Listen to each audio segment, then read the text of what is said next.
everybody, for today's Christmas card I'm going to be using some Paver red cardstock from My Favorite Things.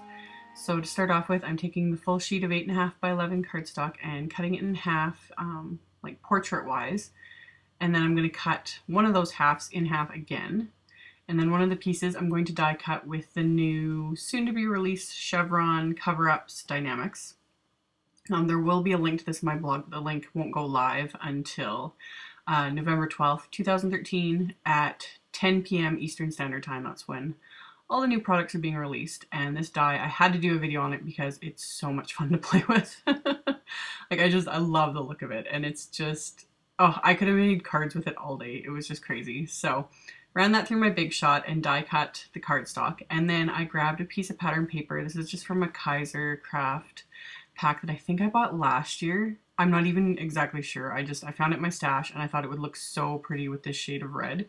So yeah, I grabbed the piece of paper with a bit of like gold foil accents. And then the remaining piece of cardstock, I trimmed it down a little bit to use for my card front, and then I'm going to adhere the die cut piece to that and just a really light amount of my Tombow Mono Multi liquid adhesive, just kind of making sure it's all pressed down really evenly. Super quick and simple. And then I die cut obviously the second piece of pattern paper, and this time I'm going to take all the die cut pieces and I'm just going to adhere them in all of the openings created by the Chevron cover up. And yeah, so much fun.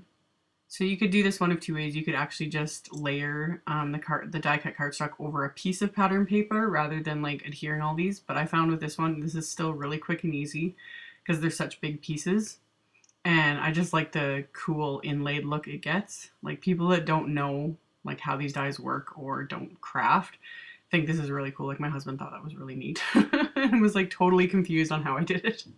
So once I did that, I have to add a sentiment, but I didn't want to cover up any of like the pattern paper, the die cut or anything. So I took a strip of vellum and I'm just inking up the sentiment this is from the Grand Holiday Greeting stamp set, and I use my embossing buddy on the vellum just to prevent the embossing powder from sticking to anywhere else on the vellum. And then I inked up the sentiment with Versamark ink and then stamped it in the center of the vellum.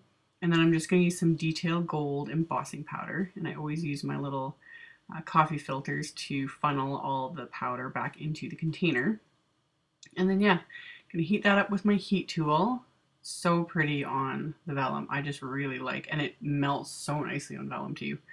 I've kind of renewed my love for vellum and want to use it on everything again. But yeah, made sure I got it really nice and melted, kind of did the backside a little bit so that the vellum didn't curl at all. And it was actually really good, so I was really impressed. And then made sure it was cool before attaching it to the card. And with vellum, you have to be careful because the adhesive will show right through. So that's why I cut such a long strip. That way I could wrap it around the card front and then just tape it down with my Scotch tape. And then just made sure I had it really, really tight to the card front, and I used even my little Score Buddy scoring tool to press it down a little bit more because I wanted you to be able to see like the pattern through the vellum. That was kind of the whole point, so I thought that would look really cool. And then yeah, scored the card base, and then I'm just going to adhere that card front with my Tombow Mono Multi again.